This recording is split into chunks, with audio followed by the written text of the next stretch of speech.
சரியா தூங்கலனா கூட கண் எரிச்சல் ஆகும் அப்படின்னு. ஒரு சில பேர்லாம் பார்த்தா தூக்கமே வர மாட்டேங்குது அப்படின்னு சொல்றாங்க மேம். அப்ப சரியா தூங்குறதுக்கு சில உணவுகள் வந்து உதவும்னு சொல்றாங்க. அது மாரி உணவுகள் இருக்கா? நல்ல உறக்கம் வேணும்னா உணவு ரொம்ப முக்கியம். ஸோ இரவு நேரத்தில் நம்ம எடுக்கக்கூடிய உணவு தான் உறக்கத்தை தீர்மானிக்குதுன்னு சொல்லலாம். உறக்கம் தான் நம்மளுடைய அன்றாட வாழ்க்கை, நம்மளுடைய ஹெல்த்தியான லைஃப்ப வந்து தீர்மானிக்குது. உறக்கம் ரொம்ப இம்பார்ட்டன்ட். ஸோ அப்ப தூக்கம் வர்றதுக்கு நம்ம என்ன பண்ணணும்? ஸோ இரவு வந்து ரொம்ப லேட்டா சாப்பிடுவாங்க நெறைய பேர். ஃபுட்டு சாப்பிடுறதே வந்து பார்த்தீங்கன்னா, 10 மணிக்கு மேல, 12 மணிக்கு இந்த மாதிரி டைம்லலாம் ஃபுட் எடுப்பாங்க. எப்படி டைஜஷன் ஆகும்? ஸோ அதனால உறக்கம் சரியா வராது. நைட்ல ஹெவியா சாப்பிடுறது. காலையிலேருந்து நல்லா ஒர்க் பண்ணுவாங்க. ஸோ ஈவினிங் மேல நான் வந்து ஓகேங்க. இப்ப தான் நான் 8 மணிக்கு தான் என் ஒர்க் எல்லாம் முடிச்சுட்டேன். இப்ப பாரு நல்லா உட்காந்து சாப்பிட்டு தூங்கணும். ஸோ ஹெவியா நம்ம சாப்பிடும்போது கண்டிப்பா உறக்கம் வராது.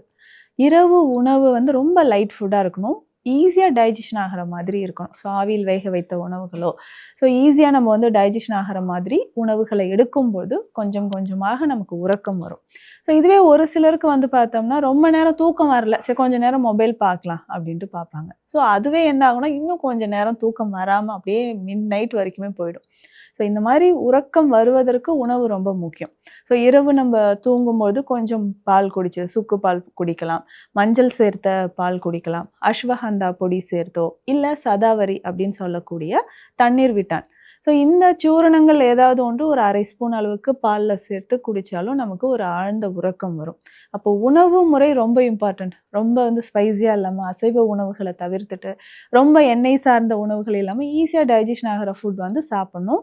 அதுவும் அந்த உணவு வந்து இரவு ஒரு 8 மணிக்குள்ள நம்ம சாப்பிட்டுட்டு, ஒரு 1 ஹவருக்கு அப்புறம் நம்ம உறக்கத்திற்கு போனோம்னா, நல்ல உறக்கம் ஏற்படும். ஓகே. அதே மாரி இந்த ஜெனரேஷன்ல பார்த்தீங்கன்னா, எல்லாரும் விரும்புற ஒண்ணு என்னன்னு பார்த்தீங்கன்னா, முகம் வந்து ரொம்ப கிளியரா வச்சுக்கணும் அப்படின்னு ஆசைப்படுறாங்க. முகம் கிளியரா வச்சுக்க உணவுகள் உதவுமா? கண்டிப்பாக. ஸோ ஃபேஸ் நமக்கு வந்து கிளியரா இருக்கணும். இளம் வயதிலே நெறைய பேருக்கு சுருக்கங்கள் வர மாரி இருக்கும். ஒரு ஏஜ்டு லுக் தெரியுது அப்டின்னா, பாடியில டாக்ஸின்ஸ் நெறைய இருக்கு. கழிவுகள் ரத்தத்தில அதிகமா இருந்ததுன்னா, முகத்தில வந்து ஒரு வயதான தோற்றம் இருக்கும். அப்போ நம்ம உணவுகள் எடுக்கிற உணவே நமக்கு என்னன்னா, கழிவுகளை வெளியேத்துற மாதிரியான உணவுகளா எடுக்கணும். ஸோ இதுக்கு பெஸ்ட்டா வந்து பார்த்தோம்னா, ஃப்ரூட் ஜூஸஸ் நமக்கு வந்து நல்லாவே ஹெல்ப் பண்ணும்னு சொல்லலாம். ஸோ காலையில எம்ப்டி ஸ்டொமக்ல நம்ம எடுக்கிற என்ன உணவு எடுக்கிறோம்.